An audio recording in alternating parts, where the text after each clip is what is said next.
USC and holds joint appointments with ISYE and electrical engineering. Prior to that, he was working as a researcher for MIT, and he did his PhD at UCSB. Well, please welcome Dr. Savla. Thank you. Okay. So thanks for the invitation. So what I want to present today is some old and some recent work that I've been doing on performance evaluation of transportation queues. And so this is a joint work mostly with my recent student Mohammed Mofi, who is now a research scientist at LIFT, and current student Milad, who I'm co-advising with my colleague Petroswano at USC.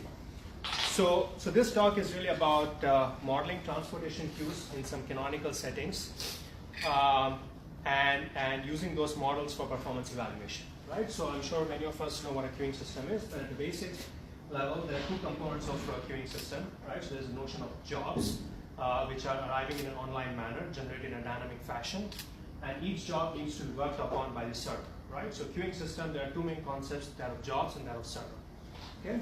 And there are many application domains for queuing systems. The three that I'll be focusing on today in the context of transportation are the following, right? So mobility or demand systems where demand requests are generated in a real-time fashion, in online fashion, naturally have a queuing context, right? So the jobs are the pickup or delivery requests, and the fleet of vehicles are the servers, right? So when talking about this example, it's important to understand that this construct that I'm showing about queuing system seems to suggest that the jobs are arriving at the server, but that's just an abstract notion, right? So when you think of mobility or demand systems, the jobs themselves are stationary and the servers have to travel to the location of the jobs.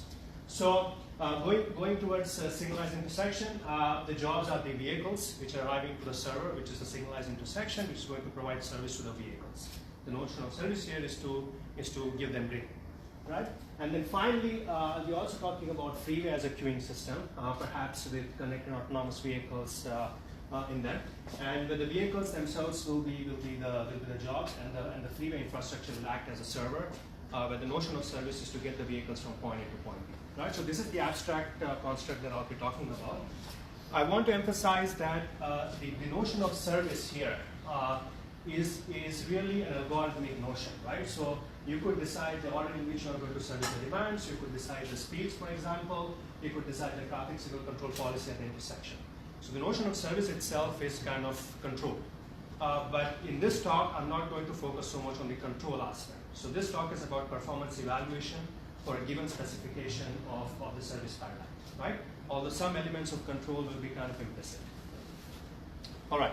So what do we mean by performance evaluation? Right? So here's a very simple 101 kind of primer on performance evaluation for queuing system. Right? So there will be three basic notions that I'll be talking about when it comes to performance evaluation. That of capacity, right? So given a specification of the service paradigm, what is the capacity of my queuing system? I'll explain a little bit more soon. What is the average waiting time, in the time that a job waits before it gets serviced by my queuing system? And usually these first two notions are in some sense asymptotic notions. You might be interested in more fine-grained information about your queuing system. For example, what is the likelihood that the queue length is j at some time t, right? So that will be given by this probability distribution phi. So these are really the key pillars of performance evaluation that I'll be talking about for different kind of queuing systems that I have in mind. Okay, so what's the simplest setting in which we can answer this in a very straightforward manner, right? So remember, all of these answers, the answers to all of these questions will depend on how I model the server. Okay? So the notion of capacity, for conceptually speaking, is trying to understand what's the maximum rate at which jobs can arrive so that my server can keep up with the jobs, right? So beyond a certain rate, if the server is not able to keep up with the job, the queue length will keep growing to infinity. So I'm trying to find that threshold, and that threshold, that maximum value of lambda, it will be the capacity for my queuing system, right? So in the simplest modeling paradigm, you model the service rate of the queuing system as constant, right? So this is the simplest black box way of modeling a queuing system, where let's say typically you don't have much information about your server except some historical trace of how long it takes for a server to do a job on an average, right? So that would correspond to the service rate mu, right? In this black box approach, there's not much analysis to do. The capacity is simply what the service rate you assume, because if your lambda is greater than mu, then the queue length will grow to infinity, right? So this is a very simple way of doing capacity analysis. Okay, and while I'm talking mostly in the deterministic sense here, so this is more as fluid equation. For example, many of the insights that I'll be giving when talking at the deterministic level also hold true for stochastic setting also, with some nuances. For example, the simplest stochastic queuing setting would be the so-called MM1 queuing system, where the inter-arrival times are exponential and the service time on every job are also exponentially modeled, right? So all this capacity analysis also goes through in that case. What about wait time, right? So the wait times typically follow this canonical relationship with respect to the traffic demand, right? So next axis have traffic demand lambda. So remember, beyond a certain value, which is the capacity, my waiting time is infinite because the queue keeps going to infinite. And to the left side of that capacity, the delay curve looks something like this, right? So what I want to bring to your attention is the severely nonlinear nature of this delay curve as it approaches the capacity. Okay, so in the heavy traffic regime, which is where many of the systems are either operating or will operate, tend to exhibit highly nonlinear behavior, right? And as a consequence, they exhibit a high level of sensitivity towards inaccuracy in modeling, right? So if you have inaccuracy in terms of estimating your capacity, for example, if you're a mobility service provider, if you overestimate the capacity of your queuing system in terms of providing service, meaning you estimate to be the red curve, then you would estimate the corresponding delay curve to be here. If this is your this is your mode of operation, then you would be severely underestimating the delay that your queuing system will face, right? On the other hand, if you underestimate the capacity, then you would not be utilizing your system efficiently, right? So the key point here is that an accurate estimate of capacity or even a small inaccuracy in estimation of capacity leads to disproportionate inaccuracy in estimate of wait time. Okay, so that's the key. So we need to have a good framework to estimate capacity for our any queuing system, but in particular transportation system.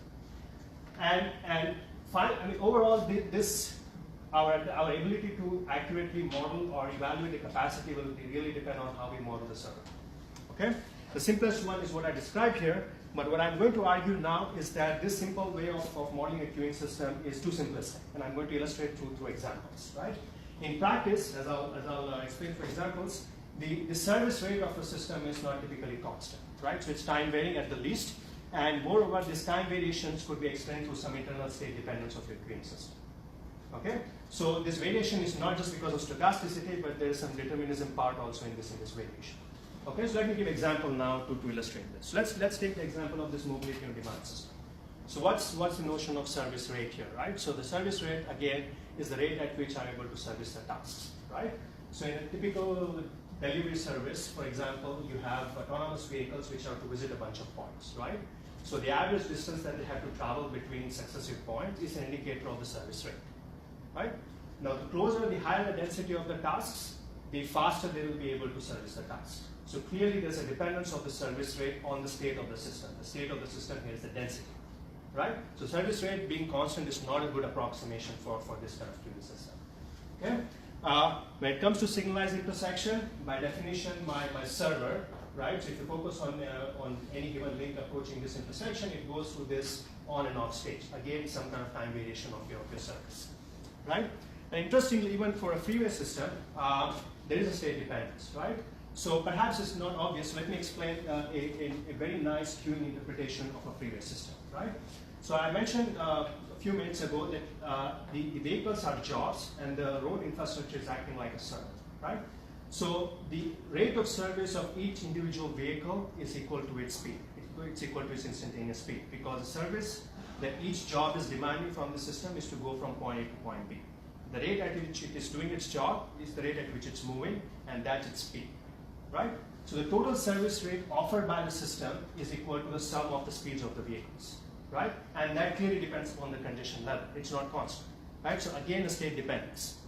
So in all of these examples, what I've tried to argue is that the simple, constant, one constant way of modeling the service rate is too naive, right? And you should capture some of this time variation in the service rate. Now, so this is a motivation. Now I'll go through each of these examples and show and illustrate through examples in each of these scenarios, and I'll illustrate through examples how severe of an approximation error would you make if you approximate the state dependence by a state independent service rate. Okay? So let me start by So here is a brief outline. So I'm really going to go through each of these scenarios and talk about how to model the state-dependent service rate. And once you have the state-dependent service rate, what tools would you use for capacity evaluation, for wait time evaluation, and so on and so forth. So that's really the agenda of the talk. Okay. So let's start with the first one. So just to briefly recap again. So these are the class of problems which can model this mobility on demand or logistics systems, right? So the idea is that you have a certain model which generates online requests for different tasks. These tasks are geographically located at different points. The demand associated with each task could be just dropping some service or dropping or picking up the point and dropping at different points, right? So if you look at the corresponding fluid equation, it will look something like this, right? So all the fluid equations are the arrival rate minus the service rate is equal to the rate of cube root. It's very simple. Structurally, it's very simple. But the complexity comes in how do you model the service rate here. Okay? So V is the number of vehicles here, okay? And the fraction that is multiplying this V is the rate at which each vehicle is doing work, okay? So if you have n jobs left for a vehicle, and if it takes this much amount of time to service all the n jobs, then the rate at which a vehicle will service one job on an average is this particular ratio, right? So this is then an indicator of the service rate of an individual vehicle, okay? So already here I'm giving a very simplified way of modeling the state dependence of the service rate, okay? So the n here is my state, is the Q line, the number of red dots that still remain in the system and they need to be serviced, okay? Now, of course, in order to finish this specification, I need to tell you what this denominator is, right? So this denominator, again, is the time it takes for a vehicle to service all the outstanding jobs, n jobs, okay?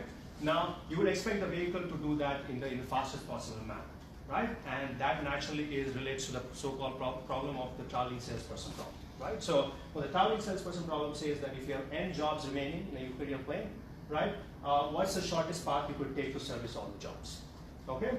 So that would be a good proxy for how long will a vehicle take to service all the jobs, right? So this is a well-defined kind of fluid model of this kind of spatial queuing systems that I use for many logistics and mobility on demand systems, right?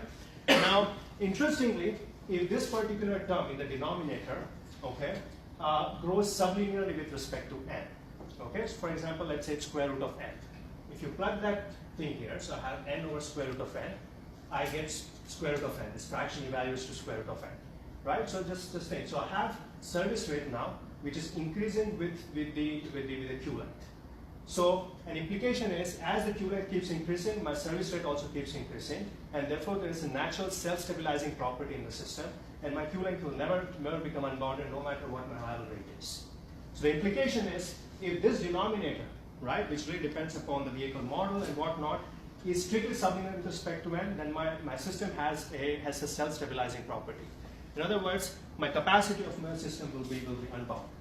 And indeed, this square root of n example that I gave is not a fluke. It's a well-known result from commutator optimization, which says that if there are no mechanical constraints on your vehicle, meaning if the vehicle can follow this concatenation of straight line path, right? Indeed, the length of the optimal tour will scale the square root of n, right? So if indeed this is the algorithm that a vehicle would be following to kind of schedule the order in which it will be servicing the task, then the overall system has unbounded capacity. Okay. Now compare that with the simplistic way of modeling the service rate by a constant term, right? In this case, your conclusion would be that the capacity is finite, and contrast this with the conclusion here that the capacity is unbounded. Okay. So this is an indication of how serious error you could make if you're not careful in modeling the service part of your queuing system, right? So this is the as severe error you can make in terms of estimation. Okay. So clearly, as I mentioned, this denominator really depends upon the vehicle model and whatnot. Now, realistic vehicles, for example, drones, may not be able to follow this path exactly, right? So they have this turning constraints or the mechanical constraints. So they have to do some extra maneuvers in order to follow that path. And so the path will not be just square root of n, perhaps something else extra, right? So the question is really, is that extra? Now, how is that going to affect this denominator term, right? Now, if you try to use some heuristic method, you cannot come up with anything better than n. Okay. Now if you stick to that, meaning let's say this term is just n, then n divided by n evaluates to be some constant term. you are left with a model for service rate which is constant now, right? So your conclusion in that case would be that if my vehicle now is an autonomous vehicle, then my capacity now becomes bounded, right? But if you work hard, you can in fact show that by rearranging the order in which you will visit the points, you can visit all the points in much lesser time, okay, of the order of n to the 2/3 in fact. Okay, so now again you have strictly sublinear dependence here. So when I plug this back here, n divided by n to the 2/3, I get n to the 1/3. Again, I have a service rate which increases with the queue length, and therefore my system has a self-stabilizing property. Okay, so by careful understanding of the service rate, I'm able to differentiate between whether my system has unbounded capacity or bounded capacity, and that's a big deal. Okay, and there are similar implications on the wait time, right? So that was the another performance metric that I talked about. So if you compare the waiting time, the average time that a task has to wait before it gets serviced by one of the vehicle, they are different. The way in which they depend upon the number of vehicles, for example, are substantially different, right? So if you have a vehicle which can move arbitrarily, this is the scaling, and if a vehicle has curvature constraint, as I was showing, these are the scalings that you get, right? Now, of course, in order to evaluate the constants that sit in front of the scaling, you have to do some computational procedure. But already the scaling have nice implication from a planner perspective who's providing this mobility or service, right? So, for example, if this mobility service provider is thinking of increasing the fleet size by a factor of 2, right? If it used this model, it would conclude that by increasing the number of vehicles by a factor of 2 will lead to a decrease in wait time by a factor of 4. Okay? Whereas in reality, if the vehicles were actually unmanned vehicles with these curvature constraints, the wait time would actually decrease by a factor of 8. So that the system planner or the service provider would actually be underestimating the performance improvement that it can get by increasing the fleet size, right? So there are all these serious implications if you are not carefully modeling the service rate of your queuing system. And this is just one concrete example of that. And these numbers, again, there's a rich theory behind how do you come up with these numbers, and what I presented here can be extended to other vehicle models, other demand types, so that you have customer impatience and whatnot. There's an ongoing literature on that topic, right? But what I presented here was just to illustrate the nuances that are associated with state-dependent queuing system. Okay, so I don't want to talk much more about dynamic vehicle routing and move on to the next topic now, that of signalized intersection. Okay, so again, briefly, the queuing model that I have in mind is I have an intersection where vehicles arrive on, let's say, both these approaches according to an exogenous process, not necessarily stationary. And what I want to understand is, given a specification of, given some statistics about how the vehicles are arriving in a platoon manner or according to some complex process, I want to know some knowledge about the queue length on these two links, right? So that's a very basic question that I want to answer. So more specifically, I want to know what is the likelihood, for example, that the queue length at 1 hour from now is going to be 5 versus 10, right? So information like this can allow me to then compute the average queue length, the likelihood of spillbacks, and whatnot, right? So these are the kind of questions that I want to ask, right? So it's a very, very basic performance evaluation tool that I want to do. Now, of course, this question has been asked before in the literature. I'm not the first person to ask this question, but the way I'm going to answer this question is from an analytical computational approach, and which will be contrasted with existing tools, right? So there's the famous Webster formula, right, which will give me, and it has proven to be successful in practice, in estimating or at least its use in practice in estimating the average queue length when you have a steady state arrival process, right? So there's a complex expression. If you know the arrival rate, if you know the green times for the different approaches, the total cycle length, and so on and so forth, there's an expression by Webster that tells you what should be the expected queue length at the steady state on each of those two links. Okay.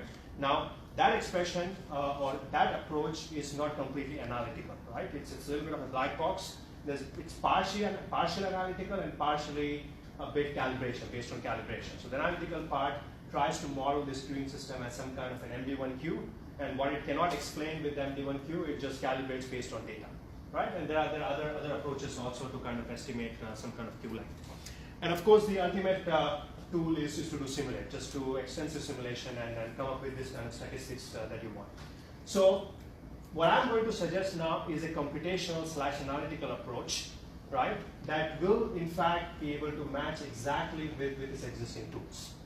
Okay, so such an approach does not exist to the best of my understanding. Okay, meaning same setup that this formulas work for, I'm going to come with an analytical and computational approach that will give exactly the same prediction as this approaches. And by but not only will it match this predictive power of these models, but it will give much more finer information about Q length.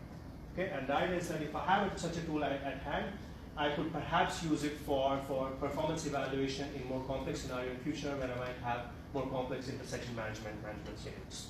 Okay, so that's really what I want to present for this part of the talk. So I'm going to focus on fixed time control. In other words, the timing schedule at the intersection really are predetermined, right? These are the scenarios typically where these formulas work. Okay, and so let me briefly review what are the analytical tools that we have to evaluate performance in this case. Okay, so if you have fixed time control, then I mean essentially all the links you can model them to be independent. Because the timings are fixed, there is no dependence between the links are completely decoupled. So it's enough just to focus on one link, right? So in this plot, I'm showing comparison between some of the existing analytical models. Okay, so the most complex part in the analysis is the fact that the server here, which is the intersection which is giving green and red, changes between on and off status. Okay, so that's what creates lots of complication in analysis. So the most common approach is to just replace this pulse behavior by an average behavior, right? So just look at the average. The area under this average curve, which I'm calling as the effective, is equal to area under this pulse curve, right? So that's the most common approach. It's easy to see that such an approach is going to underestimate the Q length.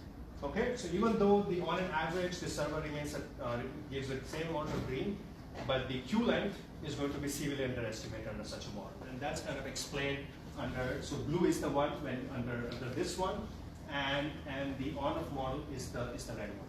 Okay, so it underestimates. Okay, and here is the prediction of under the Vfd One Model, which also includes the stochasticity in here. So the message that we get from here is that by suppressing the variability or by replacing this time varying service rate with a constant service rate, under approximates the Q length. Okay, and in fact it becomes highly severe as you approach the heavy traffic regime. In fact, the difference between the two starts blowing up, as I was mentioning towards early part of the talk. In the heavy traffic regime, the disparity between this curves is very, very sensitive. Okay, so it turns out that there's a different queuing framework which is perfectly suited for this kind of on-off behavior at the intersection, known as the vacation queue framework, right? So what vacation queues do is they model the server not to be on all the time. Okay, they allow breakdown, and during breakdown the server goes offline. Okay, and so the correspondence with our system would be that when the server is on, it's functioning, it corresponds to the green, and when it breaks down, that corresponds to the red phase. Okay, so there's a rich literature on this vacation queues and understanding the performance in terms of the queue length and the capacity of those kind of queuing systems. Okay, but so broadly speaking, there are two kinds of vacation queuing system: the so-called exhaustive and non-exhaustive queuing system. Okay, what exhaustive queuing system are characterized by the fact that the server takes a vacation only when the queue empties, right? So even if a server faces a breakdown, it will not immediately go into repair mode. It will wait until the queue empties, and then it will go to a vacation mode. Okay, this is purely from for analytical convenience, because allowing this feature introduces some kind of renewal behavior in your queuing system and hence leads to analytical tractability, right? But such a feature is clearly not directly applicable to our system, because the fact whether your light is going to turn red or green in a fixed time schedule, it may become red even if you have queuing, right? So then there is a non-exhaustive paradigm, okay? And I'm going to quote an example which was proposed by folks here, right? So this is the paper, I think, which appeared in TRB 2017, right? So this is a non-exhaustive queuing system, which a non-exhaustive vacation queuing system, which models your each link, okay? Each link as a continuous time Markov chain, okay? So the states of the Markov chain are just the queue length, 0, 1, 2, 3, etc., but also categorized in terms of whether the corresponding state is red or green, okay? And then there are transitions between them, right? So the transition to the right is driven by the arrival rate. The transition to the left is driven by the service rate. So H here is the head rate between the vehicles, okay? And the transition between red and green are driven by determined. This one is that the duration of the green and red under this model are random variables. Okay, and in particular, they're exponential random variables. So even if you want to model this fixed time schedule, you are constrained to model them as exponential random variables. And the implication of that are non-trivial, right? So, for example, if you look at very simple examples, okay, so here are some examples. If your volume, traffic volume was this, if this was the standard headway, and if you plugged in these values of the green and red, the value of the average queue length that you would get from such a model severely over approximates the value of queue length that you get from the Webster model, okay, by a factor of at least 2 or 3, okay? So the message here is that if you model the variability of your system, but in a very crude manner, in particular by this exponential random variable, then you tend to over approximate your queue length. The previous slide I argued, if you suppress the variability, then you tend to under approximate, right? So there are all these issues that come up with when you either try to suppress the variability or you try to model the variability in the wrong manner, right? So the question is, what's the right way to do this? Okay, and so here's what contribution comes in.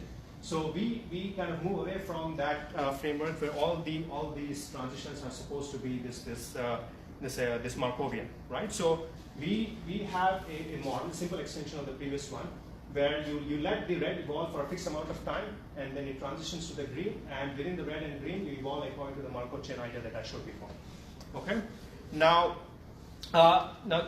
the challenge here is, or the advantage in the previous approach was that the memoryless property of this queuing system allowed you to get an analytical expression for the queuing, right? So that was the advantage. I'm not showing that one here, but that was the key advantage here. Just like the MM1 queue, etc.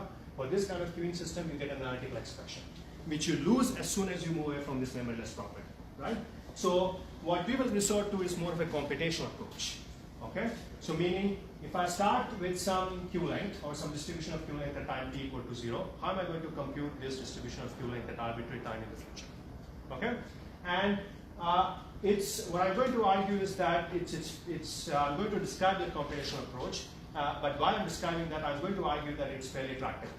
Okay, and I'll be precise about what I mean by that. So let's take the example of red. Right, so during red, there is the only transitions are this driven by the arrival rate. And in the queuing theory parallels, it's a pure birth process. What that means is that you can write the exact expression for this probability distribution at time t, starting with your pi 0. Okay, there's an explicit expression that you can write. So during the red period, the computation issue is not really an issue. Now, what about the green period? Right, so you can start with this, I guess, Kolmogorov type equation, by which you can write a differential equation for how this probability mass is changed, right? So phi j, again, is the probability that the queue length is changed, okay? So there are 2 minus terms here, 2 plus terms here, because if you look at any particular node here, there are 2 arrows going out and 2 arrows coming in. The arrows going out corresponding to the minus term, and the arrows coming in correspond to the plus term, okay? So the exact expression here is not important, it's a computational approach, right? The nice property of this one is that the right-hand side is linear in its fact. Okay? Therefore, you can solve, the other parameters are determined, they are fixed. Okay? So you can solve this equation, you don't even have to use a computer, you can write an exact expression for this one. So combine this, you have a nice computational approach, which I claim is a tractable one. Right? But the caveat here is that this expression, or this, the fact that you are able to write this, relies on assuming that your headways are exponential random variables. Again, you have to assume some kind of a Markovian property of your headways. Okay? But if you look at the literature, it's clear that that's not a right model. Right? So if anything, you should be modeling the headways as a log normal distribution rather than exponential distribution. Right? And given the fact that we have learned so far that modeling the variability in the wrong manner can lead to substantial error, we should be careful about that particular aspect. So the question then is, while this was a nice way of computing, by propagating the PMFs, the probability mass functions pi, but that came at the luxury of allowing this headways to be exponentially distributed. What did J index in that equation again? Here, so pi j is the probability of the queue length is j. Okay. Right, that's right. So this guy is the stack of all these pi j's. That's what it is. Okay, so I'm going to quickly go through this procedure. So here is what we had if my headways are exponentially distributed. if they're not exponentially distributed, then essentially these red terms are the ones which become complex. That's really the idea. And they're complex in the sense that these in turn are coupled with this other variable pi, and that coupling is not nice. Okay, so that's really the crux. So our contribution really is in coming up with a nice computational approach to kind of numerical scheme, which is tractable and which allows us to actually solve this set of equations. Okay. So in the interest of time, I'm going to skip through the details of what that computational approach is, and I'm going to directly move to showing the simulation results. Okay. So remember at the beginning of this part of the talk, I mentioned my intention was there's this Webster model, the Acuity model, and the Vfd model, right, which are like kind of the gold standards in terms of Q-length estimation intersection. And I'm going to come up with this computational approach to kind of match that, right? And here's the proof of that it works. So what I'm showing here, so this red one is the output of our computation. Okay. So this is on the y-axis is the average or the expected value with respect to pi. Okay, because pi was the probability distribution of the Q length. The expected value with respect to pi is what I'm plotting here in red. Okay, the average of that, okay, that average I'm taking over the cycle is what I'm plotting here in the middle. Okay, and that overlaps almost exactly with the Webster model. Okay, so let us recall Webster model gives you the average Q length, average of the entire cycle at steady state, right? So it's an expression which is not analytical, right? It's something that's based on experimental calibration. That's this curve, and that matches exactly with our model. Okay, and then here's the prediction of the Acuity model. So Acuity model is only able to give the Q length at the end of the red. That's the way the model works, right? So that also nicely is consistent with our prediction. Okay. Yes. Just a clarification. When you say your computations, is that your analytical model? It's a closed form analytical model. It's closed form. It's a closed form. Yes. I mean, so it's either so it's solving a bunch of linear equations whose expression you can write in closed form. Yes. But it's not as closed form as let's say an MM1Q model. It's not as closed form as that. So there's a little bit of computation expense involved. Yeah, but I wanted to make sure it was not simulation. No. It is. I mean, we have to. I mean, we could do closed form expression by hand and then try to evaluate it, but that's too hard. So we rather solve those equations, let's say in MATLAB, right? And so in that sense, it's simulation based, but we are not doing micro simulations or anything like that, right? So just a set of equations that we are solving to come up with this red curve. That's what we are doing. Okay. And so maybe as a follow-up to this, since you mentioned MSUN being a gold standard or Vfd being a gold standard, I mean, it's not a Q estimation model. It's just a forward simulation model. Right. So, in what ways did you think of this as a gold standard? So I'm going to compare with Vfd in my next slide. Okay. But essentially the idea would be that I'm going to run a bunch of micro simulations, collect the statistics of the Q length, and compare with my model, right? And I'll show that it actually matches. That's what I'm going to show. Okay. So, but I want to comment a few more things about this model, right? So remember, it matches with the Webster model, but our model gives much more, right? It gives the intra-cycle variations also. In particular, it also gives the peak, which is important for estimating the spillback likelihood and so on and so forth, right? So the Webster model gives the average Q length, average over the entire cycle. Okay, so that's the Webster model, whereas ours gives the PMF, or the probability mass function, with the entire cycle. Okay, so good, and of course, because although the way I presented the arrival rate lambda, I showed it as a constant, but none of my computation procedure requires it to be constant. My arrival rate could be non-stationary, and in fact, our model adapts. So if your arrival rate steps, changes, jumps, then our model just adapts itself to it. Okay. So that's, and there are extensions that I won't have time to explain. So for example, I already explained non-stationary arrival. I assume the arrival process, when I explained the procedure, was a Poisson process, but you could have batch Poisson process to model platoon arrivals, so you can handle that. I skipped through it very quickly, but the procedure that I explained essentially was for deterministic headway, right? Whereas the plot that I showed was suggested that log normal is a better way to do this. And all of this can be extended a little bit with slightly more work to general headway random variable, right? So in summary, we have a computational procedure, if you may, to come up with a probability mass function of Q length given a fixed time schedule of green light. Okay, and that fixed time, that schedule of green light may not be fixed. It just has to be predetermined. That's what we need. Okay, so coming back to the question of comparison with Vissim, right? So the model here was a single queue model, right? Whereas if you do simulation in Vissim, there's a spatial aspect associated with it. So we have to, in some sense, first of all, extend our model to incorporate that spatial aspect. So there's a natural extension of a single queue model to the so-called double queue model, right? So where you have one queue at the downstream end of the link and one queue at the upstream end of the link. And the departure and the arrivals of the two links are kind of delayed by the forward delay is the speed, the travel time, and the backward delay is the wave speed, right? And so we have been able to extend our computational procedure even to this double queue model, okay? And once we do that extension, then we can compare with Vissim. And here is the comparison with Vissim, right? So the green curve, so we did a bunch of simulations in Vissim, and we Monte Carlo simulations. We collected the statistics, and this is what I'm plotting in the green here. And the red is the output of our algorithm once we extend to the double queue model. So this is a single intersection? Single And intersection. this is, I guess, you pick one direction? One direction, yeah, that's what it is. And what type of sensing data do you ingest into your algorithm for this? So the input? So obviously with this you have access to the whole state, obviously every trajectory, but I assume you're going to downsample to something that mimics your actual physical sensing for the day you go to whatever experiment you go. So do you have, for example, counts at the entry of the link? Do you have density at some points? Like what is your information that feeds this algorithm? Right, so exactly. So the input right now in the algorithm, our algorithm, is the arrival rate, the rate at which vehicles are going to arrive, and the schedule of, at the upstream end of the link, Okay. and the schedule of green light over the time over which I want to compute this thing. So that's the input. And there's no control right now, right? And that's why we don't care about the sensing. That's what we do. All right. So the summary. So I want to wrap up the signalized intersection part here, right? So again, the point here I want to make is that in this particular part, in order to incorporate the nuances of the way the service state of the queuing system works, we had to move away from a purely analytical approach to a computational approach, right?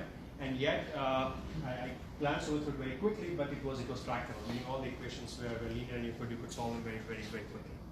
Okay, good. So now I want to wrap up with some of our models, queuing models for the three-way system. Okay. So here's a grand vision, right? So what I want to do is utilize the queuing framework, okay, to come up with notions of capacity and average time for inputs which are more comprehensive than traditional inputs that are used for capacity evaluation, right? So inputs that I'll be consuming for my capacity and travel time evaluations will be road geometry, which is what is typically used, like the length of the road, the number of lanes, the location of the on-ramps and off-ramps, etc. But also the demand statistics, meaning the origin destination locations and the geographic being spread of that one. As well as how the vehicles are going to move once they enter the traffic stream, right? So I want to consume all this information and come up with a capacity notion which consumes all this information. So my argument is that the current notions of capacity are heavily tied to the geometry and not really taking into account this particular aspect. So you could have a bottleneck, right, meaning a small capacity section, but what if there's not a lot of demand at that particular section? So an ideal notion of capacity of a system as a whole should take into account all the different aspects that determine the performance, right? So I want to come with a queuing framework to come up with this notion and then evaluate or calibrate that model against data we have, for example, from the NGSIM data set for a small section of the US 101 freeway, right? Or at the other extreme, I have the PEMS data for the complex network in the Los Angeles system, right? So this is the vision, right? And so let me contrast right away with one framework that readily comes to your mind as soon as we talk about macroscopic performance evaluation under connected autonomous vehicles or adaptive cruise control, right? And that is of platooning. So let me contrast what I'm doing with the literature on the key concepts of platooning. So there are very fundamental differentiating aspects, right? So, and perhaps that's better explained through this picture. So in my view, platooning is a closed system, right? So the number of vehicles are fixed, they're moving in infinite domain, there is no necessarily origin and destination. Whereas in a queuing perspective, there's a well-defined origin and destination. My infrastructure system is fixed and finite. Vehicles arrive at some location, they depart from some location, right? And so they have to share space over time. Space is unbounded. So space is bounded here, where space is typically assumed to be unbounded in a platooning analysis. Okay? And an implication of this unbounded spatial feature is that even as you increase the number of vehicles in the platoon, the speed is not, the steady state speed is not necessarily determined by the number of vehicles. It's primarily determined by the speed of the lead vehicle. Okay? So the notion that I'll be interested in is that of capacity. So let me quickly formally state the framework and mention some of the key results here, right? So here's a simple queuing system that I'm interested in. So imagine a road network like this, like a section of 101 freeway, or let's say a complex network in Los Angeles. So vehicles are my packets. They arrive at this road network at different origins, right? And let's say this is the likelihood of that vehicle arriving at this particular location. So if I have this section of the freeway, the likelihood that a vehicle will arrive at this on-ramp is this. The likelihood that the vehicle will arrive at this on-ramp is this, right? And once they arrive in the vehicle stream, they travel a certain distance, okay, whose statistics can be gathered from travel survey, right? So once the vehicles arrive, they travel a certain distance, then they exit this particular traffic channel, okay?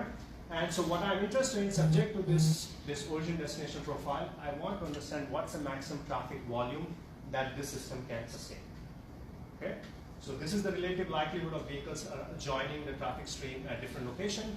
Once they arrive, they travel a certain distance, okay? And once they're in the traffic stream, they follow some kind of a behavior which is either human-driven or through adaptive cruise control, etc. Okay, so that's a complete specification of a queuing system.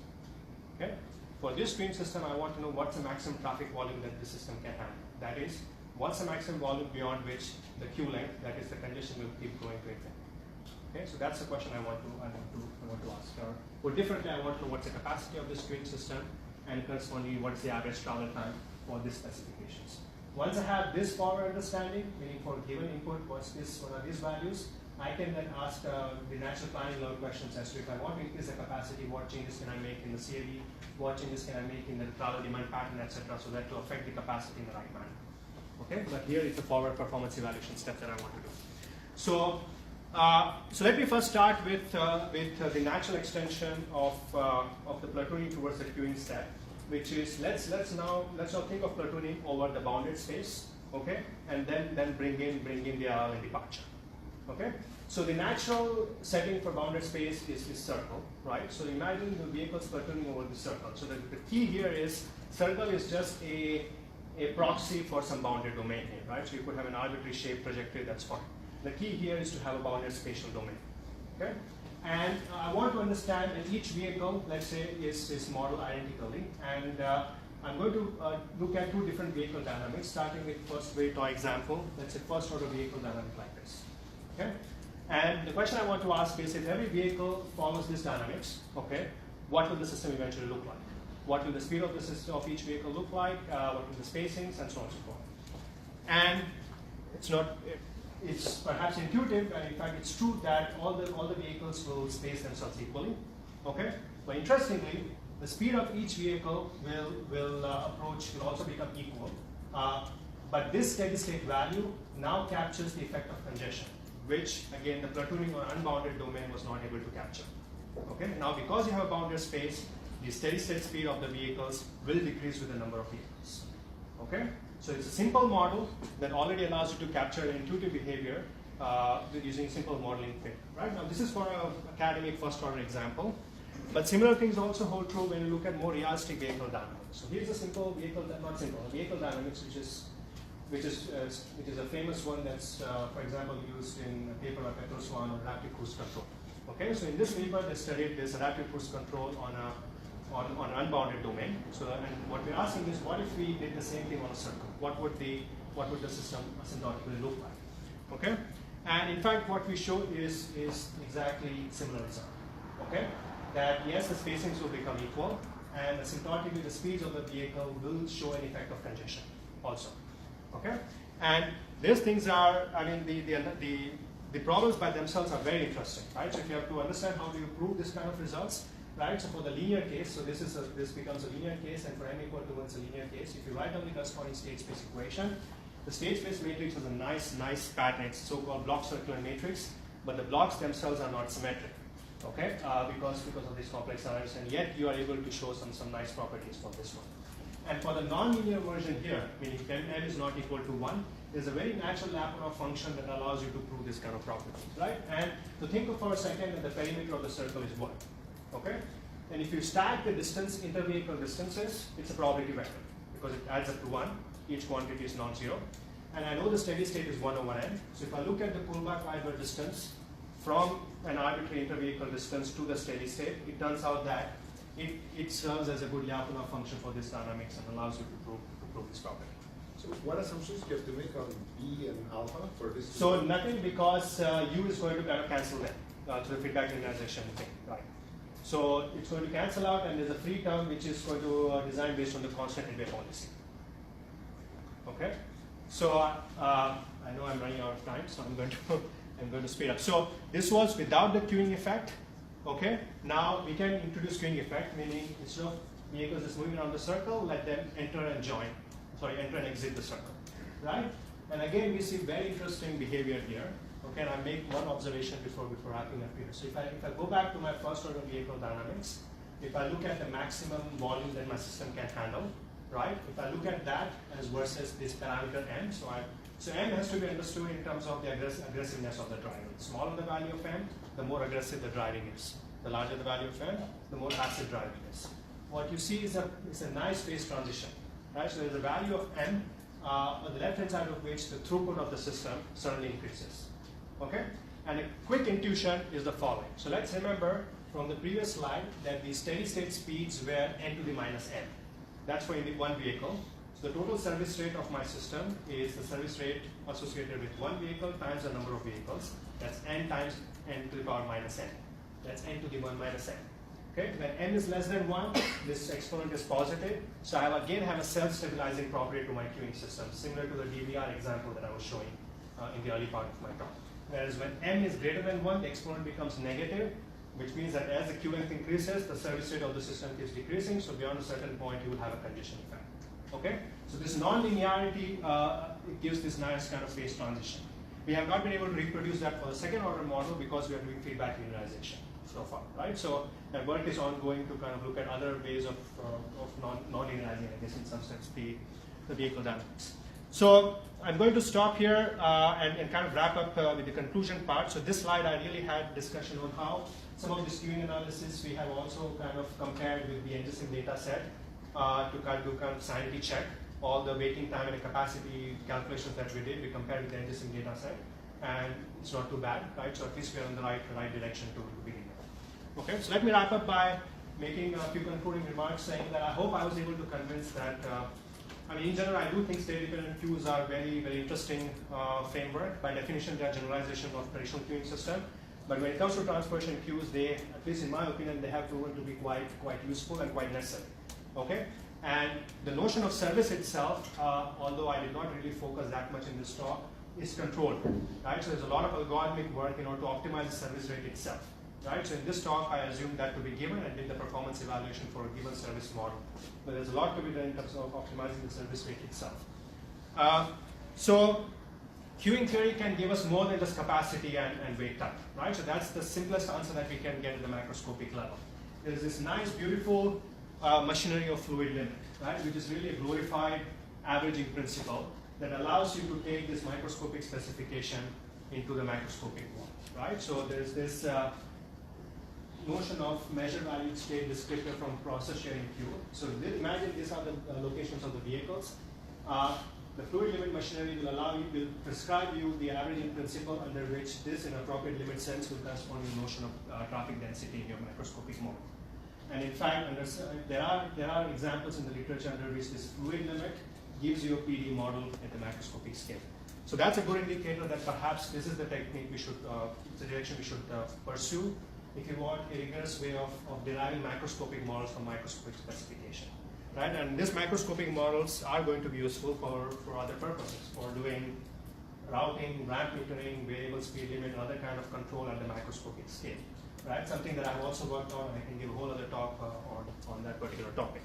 So I think given now that we have this bridge between the microscopic and the macroscopic world, hopefully, it allows us to kind of do a symbiotic control in some sense, because we have this machinery to go from microscopic to macroscopic, and that's again something that we are we are pursuing in my group. So I'll conclude at this point. Thanks for attention. Thank you. It's really more of a philosophical question. On the intersection problem, there are lots of models based on PDEs or self-transmission models. And I think both Papageorgiou and Carlos Canedas Levitt kind of proved these models were unobservable. And then on the ring, there is the famous ring instability that is experienced by the car following model. Yet, I think what's amazing in what you showed is that both your models avoid that. So the philosophical question is, it seems you have, in the first case, a model that enables you to essentially achieve observability philosophically. I mean, you're able to assess the queue somehow. And then in your second case, you have a self-stabilizing system, which kind of dodges this string instability. So philosophically, is there anything you could tell us about what makes these models so good? So let me answer the second question first. So in the second question on the ring one, each vehicle was doing adaptive cruise control, right? So mine is that a feature of the model essentially? That's a feature of the model. So the natural extension of that is what if certain fraction of them are only following. In that case, I'm not claiming that the stability result will go through.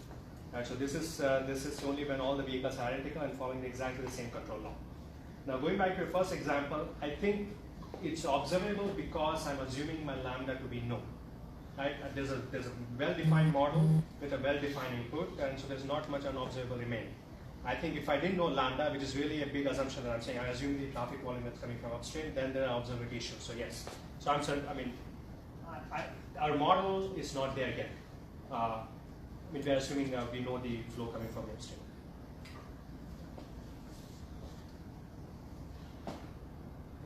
Back to the intersection problem where you had the dynamics on the elements of the probability mass function for the Q length. So when I saw that, I first thought about it looked like the Fokker-Planck equations if it were a continuous value so indeed, or random variable. Is there some connection? Indeed. So well, structurally yes, right? So I mentioned, right? So this equations that I briefly went over, they don't quite look like that because there are no integral and all of those things, and that's because this is for a specific model of headway, which is deterministic, and it allows me to avoid all the complex integral and all of those things.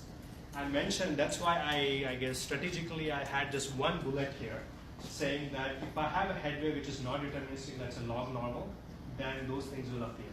Certainly will appear. With complex integral, you have to be careful about how you discretize and all of those things. It's doable, but it's ugly looking for presentation. Yeah, but you have the right intuition. The one thing that I did not get at time is that in principle. So here's the catch. If I want to evaluate the term associated with J, in some sense I need to know the term associated with J plus 1. If I want to know the term associated with J plus 1, I need to know the term associated with J plus 2. So there's this recursive behavior by which, even though I have linear set of equations, is potentially infinite. Right? So what people do is they truncate at some point, heuristically. What we have done, which I quickly glance through, is actually come up with an exact truncation procedure.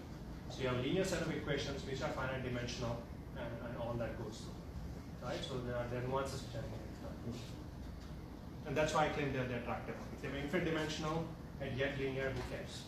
Yeah. Since you have periodic or at least non-stationary arrival sometimes, you studied also a 2 queues system.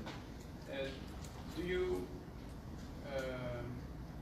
we expect sometimes to have a non-work conservative system if you are badly synchronized. Yes. Have you experienced that in your equations? Because I don't see how delays and so on act on So your equations. let me understand. So there are 2 queues in the sense that there is no corridor. There's no corridor here. So the 2 queues that the only 2 queues that I have really talked about are these are the 2 queues, link 1 and link 2. Right? So they are not, yes, there may be the case that I'm giving green to one of the links even if it's empty. It is possible. I don't know if that's what you're saying by not work conserving. So that is incorporated in our calculations. That is taken care of. There are all these nuances that you have to take care of, but they are part of our calculations, yes. It's because you have fixed Fixed time scale, so exactly. You don't try to Adaptive. Adaptive. So we have work. I didn't show that here. It's so we have not translated, or we have not got a chance to yet extend all the numerical schemes to the adaptive one yet. We have some qualitative understanding, but not the work is not complete yet. It's only for fixed time schedule so far, or predetermined schedule. Thank you. On behalf of ITS Berkeley and Transdoc, we want to thank you for coming with the branded ITS water bottle. Thank you.